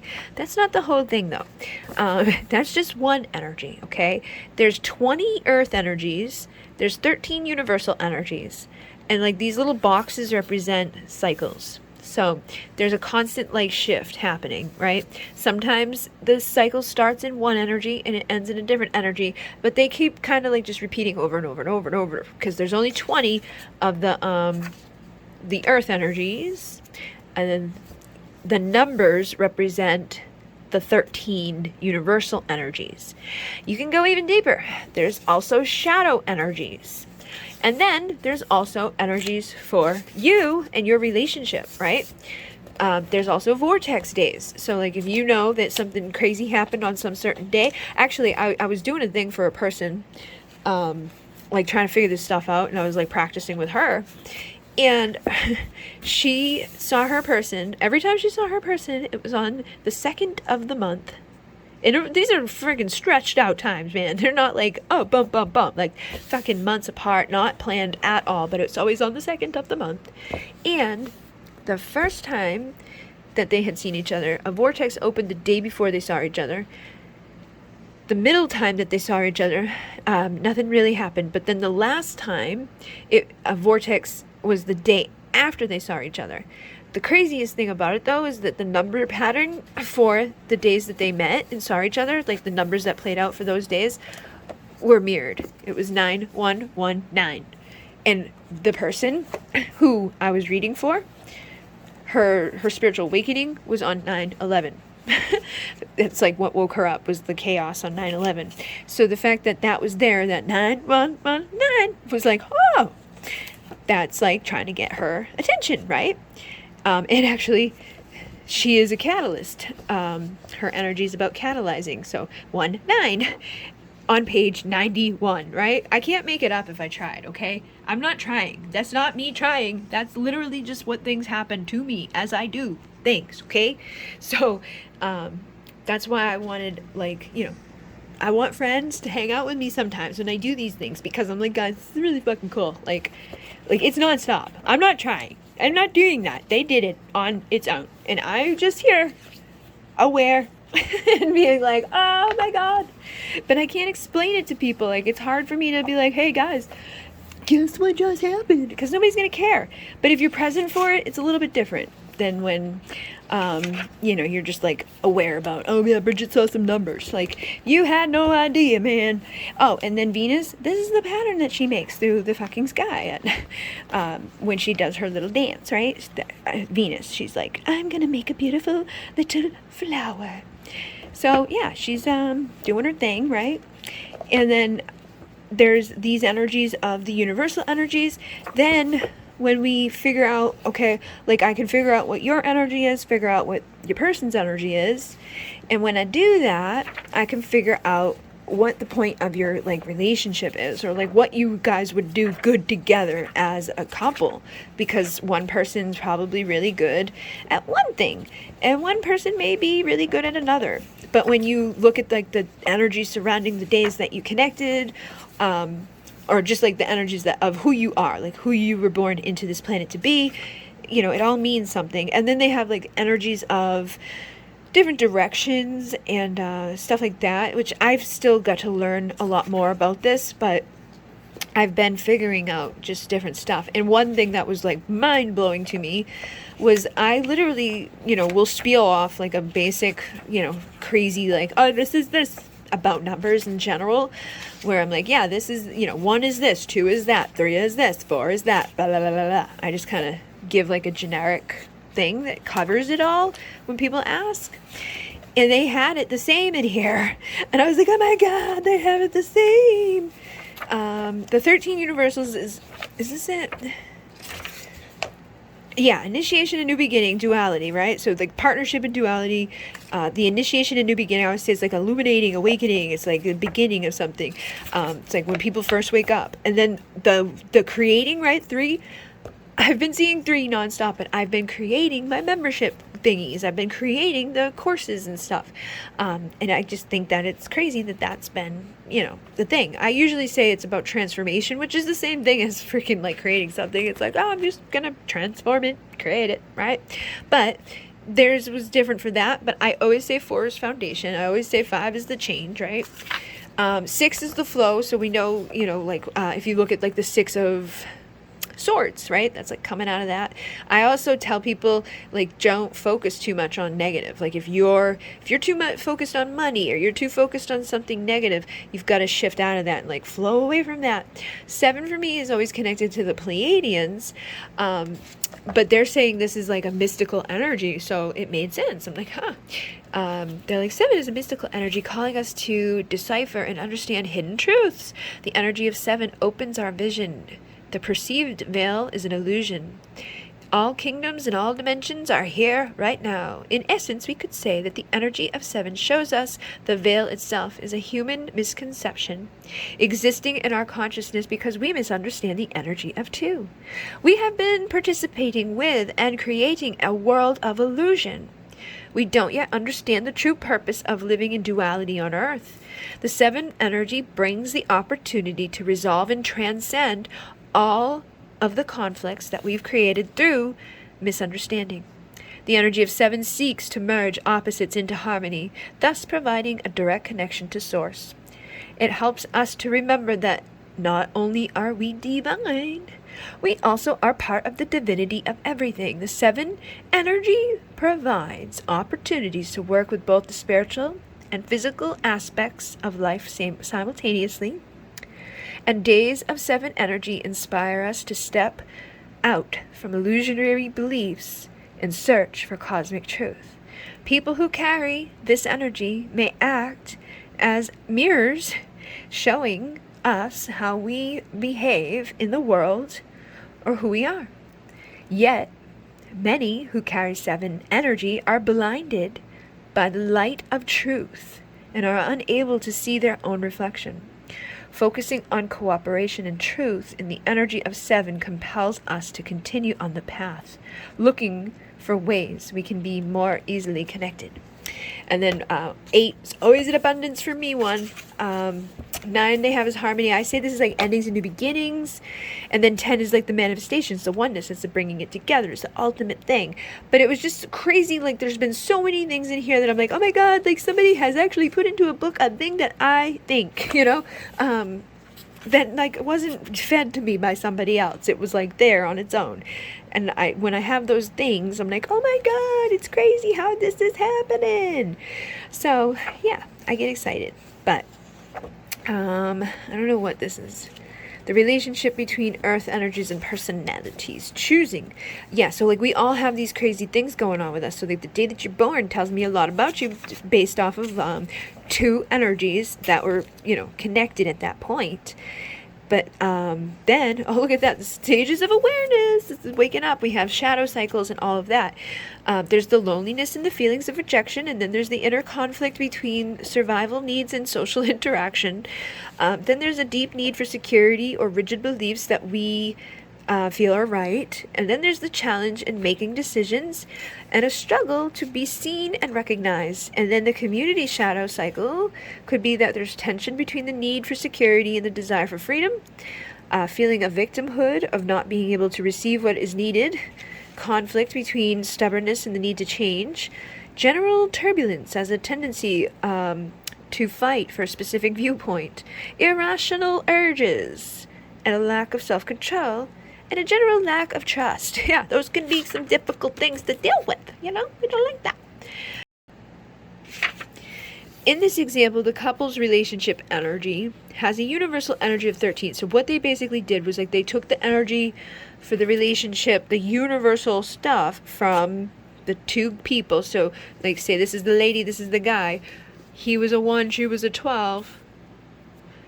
They're together a 13, okay? So that's what their thing. Now, where it gets a little complicated is, say that, they don't have it be under 13 because there's only 13 of these numbers. So if it's beyond that, there's not going to be a number for it, right? So what you do is, like in this instance here, so notice the relationship's earth energy is 28, which is greater than the maximum allowed of 20, okay? So in that case, what they did was they took the 28 and subtracted the 20 that there is, and then they got 8, right? So that's because they were doing it for this part. So if that happens with the universal thing, is the same thing. If you've got, people put down 2 big numbers and they come up like, oh, I'm 9 and 9, and you get 18, you would take the 18, take away 13 to get the number, because you can't give them anything beyond 13. You can't give them anything beyond 20. So whatever it is that's bigger than one of those things, you've got to give them the smaller of the 2. So basically, the relationship universal energy, the relationship earth energy, which got adjusted down to 8.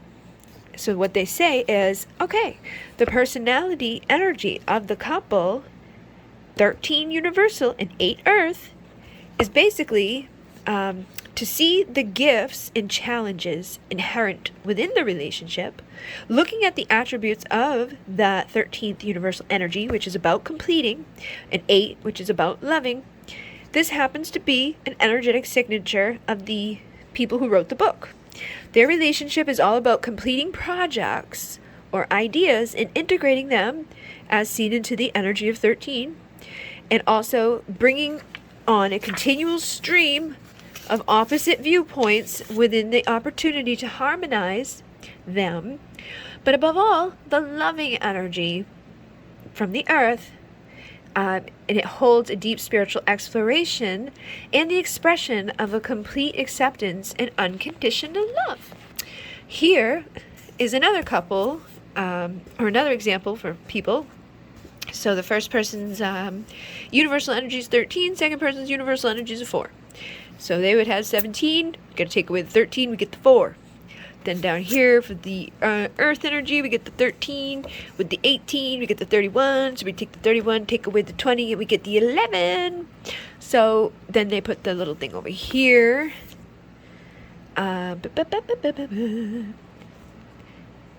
says, to determine the personality of the couple's relationship, it is a foundation, number 4, mixed for universal, 11, with illuminating, earth. This relationship has a strong foundational universal energy, and it can most likely withstand, where did I go? Most likely withstand all life's changes and challenges. The 11th energy, illuminating, gives the couple a mutual desire to shine light onto the illusions of life. And they also share an awareness of the power of imagination, positive thoughts and creative ideas, and a good sense of humor to lighten the challenge life brings. Now let's bring the practice step by step within your relationship energies.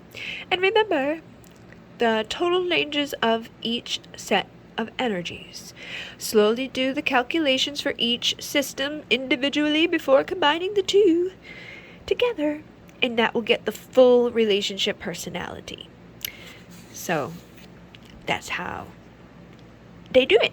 And I thought it was pretty cool because I can definitely see myself like understanding, like I do understand it, and I think I could actually probably like play with it and help other people. Like if you know the person's day that they were born, that's really all I need to know. The only thing I didn't is that if it's before like 19, is like it didn't go that far back. It was like but they have a website where you can go further back.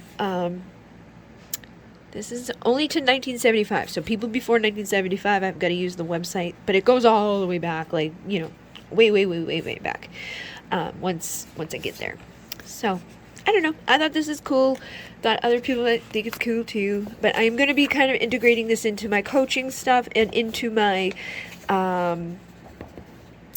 like my course. Not like I'm not gonna be like reading out of the book like this, but the energy that's present.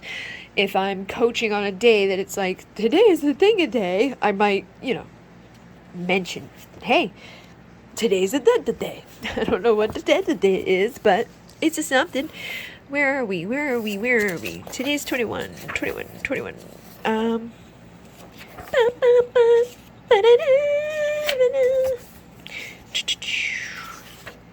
There we go. October. Today is October 10th. Seeing. And it's an 8, okay? So today's universal energies are 8. But the earth energies are about seeing. Okay. So, let's see. Where is this?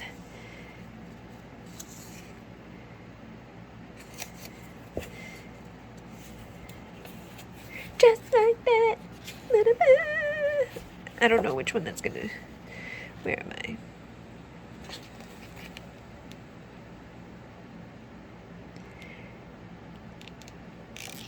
I don't know where it would be in here.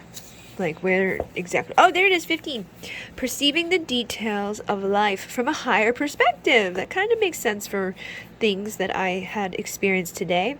It's like the Maya referred to this energy as the wise one or the sage, drawing an eagle to represent this energy. The Cherokee referred to the wisdom of this energy as Actorita. Most people carry seeing energy in their personalities, quite capable of meeting whatever challenge arises. They focus attention on the details of life with extreme precision, yet long for more harmonious experiences than life usually presents. These people love to travel simply because travel expands their understanding of life. They're very independent and ambitious, but they also experience a frequent desire to escape the challenges and difficulties of living on Earth.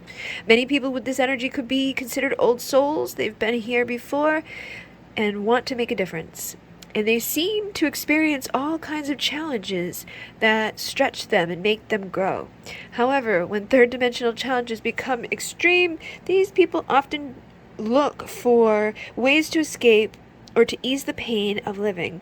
Escape can take the higher vibrational form of travel to seek a broader vision, or the lower vibrational form of escape through alcohol, drugs, shopping, television, internet, social media, anything that distracts them from the current things that are going on. Sometimes when they focus exclusively on the details so interest them, people who have seeing energy would lose the ability to see the whole picture. When operating from the lower vibrations, they may seem scattered, ungrounded, quite indecisive, refusing to commit to anything, concerned that commitment may limit their independence or sense of freedom. Emotions come from surface, easily to guide them toward change that needs to occur, but their desire for escape can override the need for looking at the message of what they are feeling.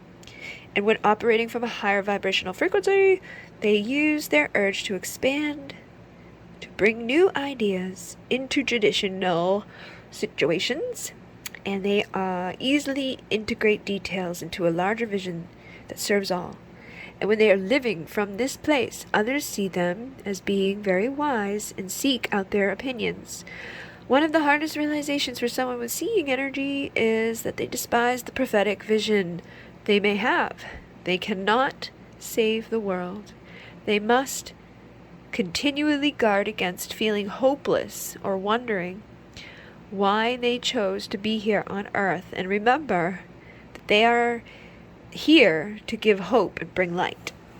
So I actually kind of it's funny because I had something like specifically come up with that like yesterday or the day before. It was like, why are we here? I hate this fucking place. But it's because I don't know, man. I don't know how long we got till this place is like, bang, you messed up too many times. So 8 is the loving energy, so today's about love. Times of loving energy are generally felt as positive, bringing enthusiasm, productivity. A day or period of time of this energy can bring beauty and harmony into our dualistic experiences. However, it does so by bringing opposites into our focus and giving us choices to integrate them into harmony or to create conflict through judgment and blame. As an evolutionary guidance, loving energy produces tensions and conflicts to reveal different perspectives. The challenge within this energy is for us to remember to cooperate rather than compete, and never forcing others to choose sides, but instead working together in unity. The underlying guidance of the loving energy is always to resolve those conflicts in a way that honors opposite perspectives and brings unconditional love to the situation. And when we experience tension at these times, we must learn to temper it with kindness, compassion, and grace. So nice. It's not bad. I'm not really sure how they decide where like how they began, what day for what, you know, like I'm not an expert on that degree yet. I don't necessarily understand it all, but every time I've like looked at it for whatever, you know, day I'm in, it's been like, whoa, this is crazy, you know. My dad and my stepmom had got together just like by not like, he went there to he had to print something, but like this place was going to charge him an insane amount of money, so he like went there to see if she still had a printer, and she did, and then they talked a long time about memories, and the day was about remembering, because my youngest sister passed away, but they don't do that. Like, they're not buddy-buddy. They don't hang out, you know, just chill and chat. But that's what they did that day. So, you know, it made sense. But tomorrow, the 11th, is about intuiting. Tomorrow's my day. Tomorrow will be my day. The next one's self-regulating, and then catalyzing, enlightening, being, breathing, listening, planting, moving, transcending, remembering, loving, feeling, devoting, illuminating, choosing, exploring, healing, seeing. And that's where we are today. So yeah, hopefully that maybe interest or sparked somebody some way. Maybe you're interested in getting your own bookie book. I just opened up to 222. Maybe you'll get a bookie book that opens up like you, for you like that, you know. It's like, hey, I'm gonna be a weirdo. But yeah, it's definitely interesting. There's a lot of information in here that I don't really necessarily understand all of it yet. I've read a lot about it though, and the duality on this planet, the duality within the divine feminine and the masculine, and you know, with the energies of, you know, Venus, and you know, there's a lot of stuff here. But sometimes people put out stuff that's connected to them and the Pleiadians, and it's all like blah blah blah. It's a bunch of bullshit. Like, doesn't make any sense. There's no like freaking I don't know. It's just like talk about shit that doesn't make any sense, and everything's wonderful. It's like just full of shit, right? That's not really what I get from this. What I get from this is more so like based off of kind of like you know, energy and frequency and what is already there. It's just like kind of giving words to something that I could always feel and, you know, and connect to.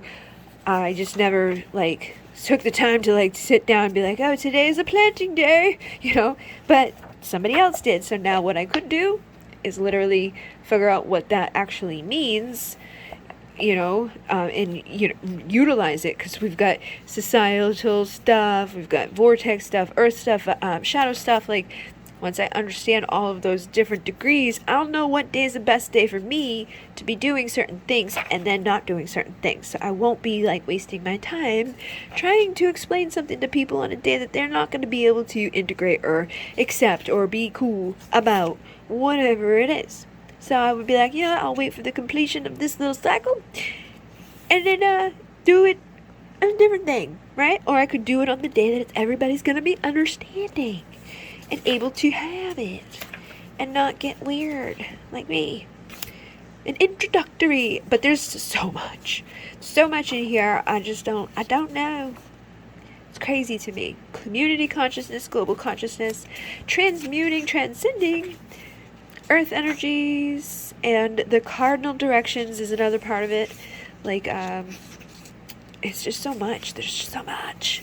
Eastern energy, northern energy, southern energy, western energy. And then these energies are here again. So, levels of consciousness on earth energy.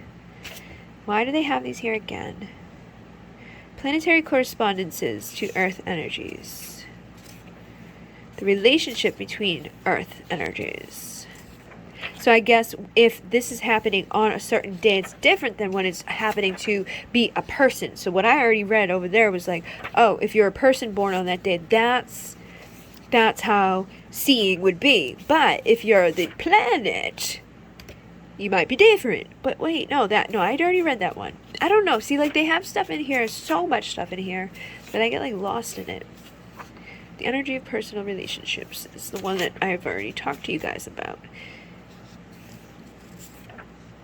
Evolving. Eliminate what no longer serves us. Seeing, perceiving the details of life from a higher perspective. People who have seeing energy do best in a relationship with one other free spirit, yet they may find themselves in a relationship that tie them down or with a partner who try to control them. Relationships based on seeing earth energy can offer both parties respect for individual freedom within the relationship. People in this type of relationship may find themselves often escaping on vacation or to relieve any limits that they may feel in everyday life. The relationship supports building a life that is not restrictive. So, yeah, it's weird, you know. And then there's this, which I have not even really dive into at all. But again, everything repeats and everything has a way of showing up. So if we're in a shadow period, consciousness at the global level of awareness during this shadow period, it's a period that offers powerful psychic and visionary powers. Yet the work needs to be fine-tuned, discrimination so that you can perceive what is real, and learn to see subtle differences between concepts and work to clearly articulate them when appropriate. The work of this time is focused on removing personal viewpoints and developing intuitive awareness to connect with the greater whole. The solution comes in removing self-interest and expanding your viewpoint. So that kind of fits to shit that I've been seeing lately and being like, about. I gotta take myself out of it. But I've been like personally victimized by people's fucking bullshit lies, so I don't, something like that. That's the one thing I can't stand. I hate it. Do not like it at all. People just have like that, I don't know, lie part. Don't fucking lie to me. Just be horrible. I don't care. You can be a horrible piece of crap all you want. But if you lie to me about it, I will kill you. Just tell me that. Just tell me that you suck. I would rather know. I'll probably be nicer to you about it. But if you want to pretend that you don't, or that you're not gonna, or that whatever, you're gonna be something that you're not, I will be mad and never forgive it. Alright. Goodbye, everybody.